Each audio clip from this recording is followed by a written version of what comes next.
마가복음 9장 9절에서 13절까지의 말씀을 저와 교독하시고 마지막 절은 같이 읽겠습니다.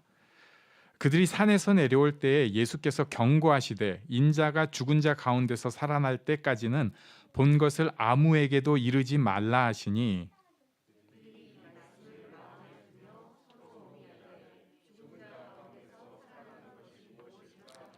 이에 예수께 묻자와 이르되 어찌하여 서기관들이 엘리야가 먼저 와야 하리라 하나이까?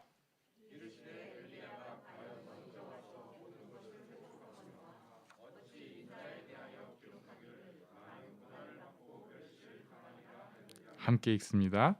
그러나 내가 너희에게 이르노니 엘리야가 왔으되 기록된 바와 같이 사람들이 함부로 대우하였느니라 하시니라.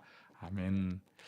네, 지난주에 우리는 큰 영광을 보았습니다. 변화산에서 예수님께서 완전히 영광 가운데 계신 것을 보았어요. 이게 말로 어떻게 표현을 할 수 없는 영광입니다. 이런 은혜가 우리 가운데 있기를 바랍니다. 이 경험을 해보신 적들도 있죠. 그거 너무 좋은 건데 뭐라고 말을 못해요. 그러니까 베드로는 표현이 그냥 하얗게 새하얗게 뭐 요 정도 표현밖에 할 수가 없었어요. 근데 또 웃기는 게 이게 지나가고 나면 우리가 항상 보는 모습이 아니다 보니까 그게 뭐였는지 자기도 잘 기억이 안 나요. 그게 굉장히 영광스러운 모습이었는데 그 정도로 진짜 귀하고 강하고 놀라운 일입니다. 이런 게 인생에 있어야지 우리가 살 수 있는 약한 모습들이에요. 예. 그래서 이런 하나님의 영광의 은혜를 누리는 것도 굉장히 필요하고 복입니다. 근데 이 일이 일어난 다음에, 영광의 그 사건이 일어난 다음에, 그냥 좀 쉬운 말로 은혜 듬뿍 받고 난 다음에 또 일어난 사건입니다. 그렇잖아요. 은혜 받고 나면 꼭 뭔가가 뒤에 따를 것 같은데 오늘은 그렇게 뭐 끔찍한 일은 아니고 그래도 생각할 거리가 있습니다. 우리 9절 말씀을 같이 읽습니다. 시작. 그들이 산에서 내려올 때에 예수께서 경고하시되 인자가 죽은 자 가운데서 살아날 때까지는 본 것을 아무에게도 이르지 말라 하시니, 이 산, 그래서 이게 예수님께서 영광으로 변화된 산이기 때문에 변화산이라는 애칭을 가지고 있습니다. 뭐 성지순례 가면은 필수 코스기도 한다고 하는데요.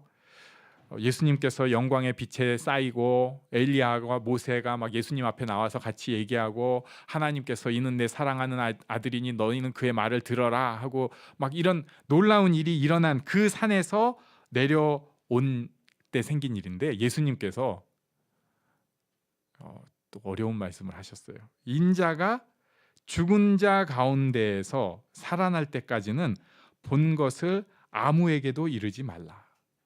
인자가 죽은 자 가운데서 살아날 때까지는 본 것을 아무에게도 이르지 말라. 우리는 예수님께서 좀 입단속 하시는 것을 마가복음에서 계속 봐왔어요. 그래가지고 이게 예수님의 오해를 피하기 위해서 하신 말씀이라는 것을 이제 대충은 짐작을 합니다. 그런데 제자들 입장에서 너무 어려운 말이 나왔어요.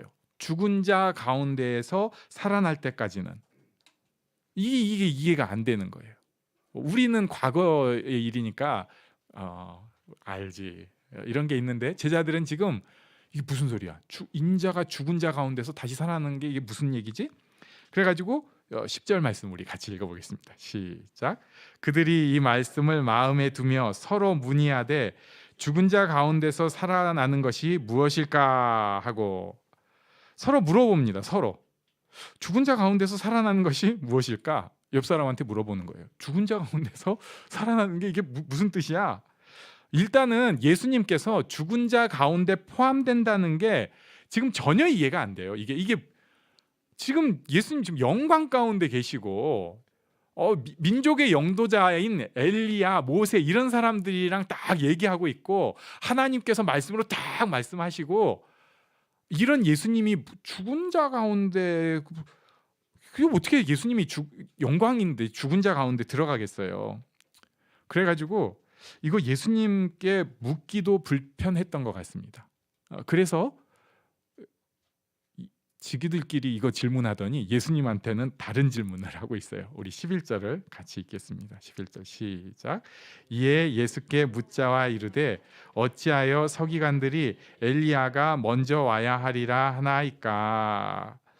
성경 연구하는 사람들이 엘리야가 먼저 와야 하리라 했는데요, 왜 엘리야가 먼저 오지 않고 예수님 이렇게 사역을 한참 진행하고 있는 중에 환상 중에나 왔을까요? 이렇게 질문을 하는 거예요. 그러니까 엘리야가 먼저 온다고 했는데 지금 이름표가 써진 건 아니지만 자기들이 보니까 딱 안 거예요. 엘리야인데? 엘리야는 원래 메시아 오기 전에 예비인데 왜 지금 나타났지? 엘리야가 먼저 와야 된다는 것은 말라기 3장 1절과 4장 5절에 말씀하고 있습니다. 그런데 이런 예언을 가지고 그 성경 연구하는 사람들이 다 가르쳐 줬던 거예요. 이거 어떻게 된 겁니까? 하고 예수님께 질문을 했더니 예수님께서 엘리야에 대한 답변을 해주시고, 또 그리고 제자들이 차마 예수님께는 질문을 못하고 자기들끼리 질문한 죽은 자 가운데서 살아나는 것에 대한 답변도 해주십니다. 그게 12절과 13절 말씀이에요. 우리 12절 13절을 같이 쭉 읽겠습니다. 시작. 이르시되 엘리야가 과연 먼저 와서 모든 것을 회복하거니와 어찌 인자에 대하여 기록하기를 많은 고난을 받고 멸시를 당하리라 하였느냐. 그러나 내가 너희에게 이르노니 엘리야가 왔으되 기록된 바와 같이 사람들이 함부로 대우하였느니라 하시니라. 아멘. 13절 말씀을 먼저 보면요, 엘리야가 먼저 왔다.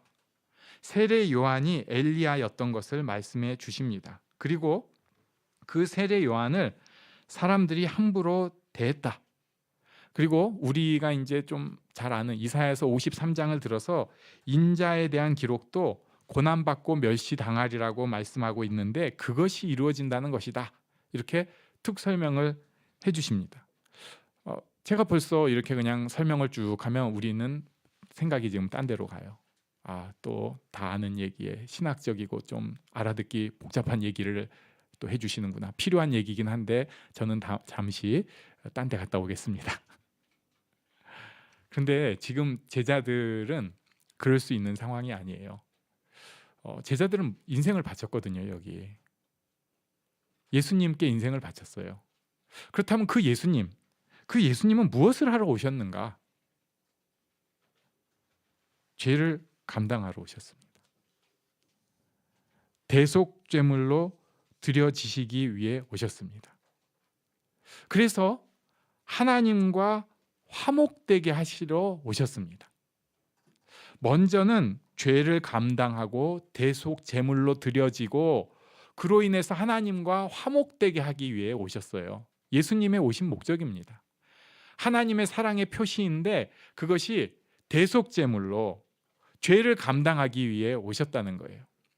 예수님의 오신 모습들 여러 가지가 있죠. 하나님의 아들 되심, 참된 왕, 영광의 승리, 모든 고백하는 자들의 주, 이런 거는요, 이 다음에 일어난 거예요. 이것도 예수님의 오신 목적에 들어가지만 이건 순서가 그 다음입니다. 먼저는 죄를 감당하시고 죄속 제물이 되심으로 하나님과 우리를 화목하게 해주셨어요. 제자들은 이게 이해가 지금 되기가 어려운 거예요. 하나님의 아들이라는 거 이제 점점 알기 시작했고 영광의 주라는 걸 알기 시작했는데 거기서 대속, 희생제물, 화목제물, 이게 무슨 얘기야? 예수님은 분명히 좋은 나무셨어요. 그래가지고 좋은 열매가 계속 맺혔습니다. 열매가 너무 좋습니다. 그냥 반짝반짝 지나가는 열매가 아니라 예수님은 딱 옆에 가면 생명이 있어요. 생명의 능력이 있습니다. 그래서 생명의 모습이 흘러나와요. 꼭 누가 고쳐졌고, 그러니까 꼭 사람들은 피상적으로 병 고쳐졌으니까 다 몰려들었구나. 말씀이 신기해가지고 다 몰려들었구나. 에이, 그때도 똑같아요. 그런 거 쫓아다니는 사람들은 그냥 있어요. 또 많기도 해요. 하지만 예수님처럼 온 이스라엘이 들썩거렸던 것은 그렇게 막 그냥 기어코 나와가지고 예수님 한번 보려고 했던 것은 예수님이 좋은 나무셨기 때문에 생명의 능력이 나타나고 생명이 막 흘러나서 옆 사람들한테 넘치기 때문에 그랬습니다. 그 속에는 영광이 있었어요. 하나님의 통치, 광채가 있었습니다. 찬양하는 그 기쁨이 있었고요. 또 자기들이 그렇게 고통받았던 것이 해결되는 응답의 감동이 있었습니다. 사람들이 몰려들었어요. 우리도 그런 것을 아니까 굉장히 좋습니다. 예수님 따라가면 직접 간접으로 영광의 축복을 경험할 수 있어요. 너무 좋아요. 그런데 예수님을 알면 알수록 새로운 모습을 더 보게 됩니다. 이게 머리로만, 신학으로만, 성경으로만이 아니라 실제로 우리 삶 가운데에서 느끼게 되는 거예요. 사람들은 그럴 때 당황하기 시작합니다. 고난. 예수님 따라가면 영광, 생명 이런 건 줄 알았는데 예수님 따라가고 있는데 고난이 있어요. 예수님이 고난 당하셨어요. 예수님이 함부로 대우받았습니다. 멸시당하셨습니다. 그리고 죽어지셨어요. 이런 거는 우리가 원하는 모습, 또 제자들이 지금 보고 있는 모습이 아니었어요. 우리가 아는 예수님은 모든 고상함보다도 더 위에 고상하시고 모든 영광보다 더 빛나는 분이고 어떤 상황과 어떤 조건 속에서도 높임을 받으시는 분이고 그리고 승리하시는 분인데 제자들이 이걸 우리보다 잘 알죠. 직접 봤으니까. 그 치료의 능력, 어둠의 권세가 막 쫓겨가는 그 능력. 그런데 죽은 자 가운데서 죽은 자 속에 있다는 게 이해가 안 되는 거예요. 그러나 예수님은 너네가 지금 보는 거가 끝이 아니야. 이거 예언된 거야. 이사야 53장에 예언돼 있었어. 먼저 예고하러 온 엘리야도 이렇게 당했어. 그 말씀을 해주고 계시는 것입니다. 우리도 이 말씀에 부딪히는 순간들이 있어요. 예수님 믿는데 고난, 멸시당함 이런 거는 다 좋아하는 사람 아무도 없잖아요. 근데 이게 딱 오는 거예요.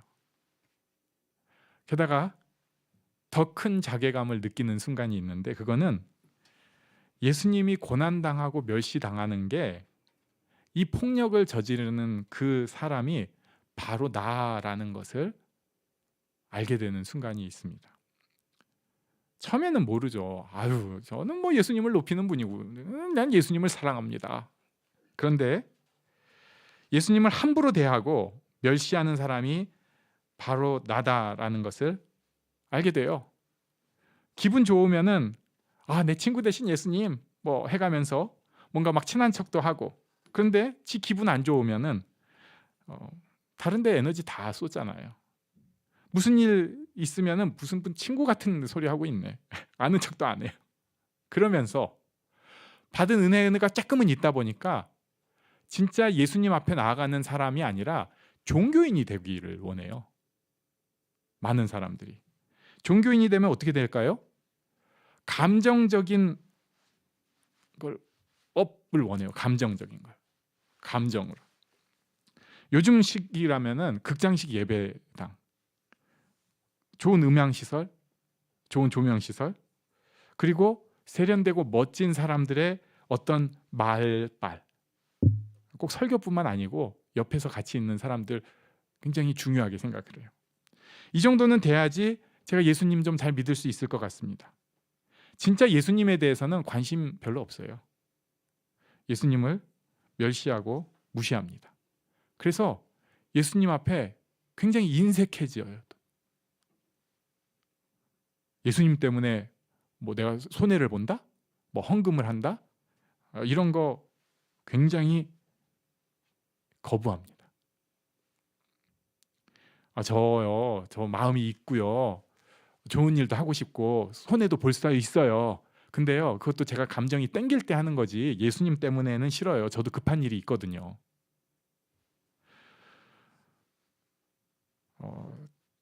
되게 유치한 얘기인데 우리 이런 얘기 잘합니다. 누구 때문에 내가 예수 못 믿겠다고. 잘 생각해 보세요. 얼마나 참 창피한 일인지. 그 사람이 얼마나 대단하면 예수님보다 더 세. 그리고 누구 때문에 예수님 못 믿겠대. 근데 이거를 서슴없이 얘기를 하는 거예요. 왜냐하면 사실은 우리가 예수님을 그 사람보다 못하게 여기고 있거든요. 저 너무 많이 들었어요. 누구 때문에 신앙생활을 못한다고. 우리는 예수님을 높인다고 하지만 사실은 예수님을 한 줌도 안 되는 그 사람보다 더 낮은 위치에다가 두고 있습니다. 예수님을 바닥에 끌어내려요. 예수님을 무시하고 괴롭힙니다. 자기식으로는 신앙생활을 잘 합니다. 그러나 그 속에서 조금만 귀찮은 게 있거나 마음에 걸리는 게 있으면 도망가 버리고 세상 사람들 눈에 폼나고 인정받는 것은 곧잘 할 수 있지만 그렇지 않고 희생, 무시, 고난 이런 것에 대해서는 안 하고 싶은 거예요. 피하고 싶은 것입니다.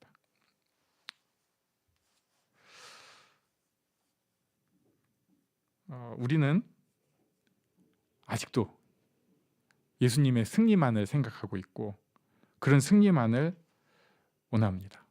제자들의 모습이 좀 그랬던 것 같아요. 제자들의 모습이.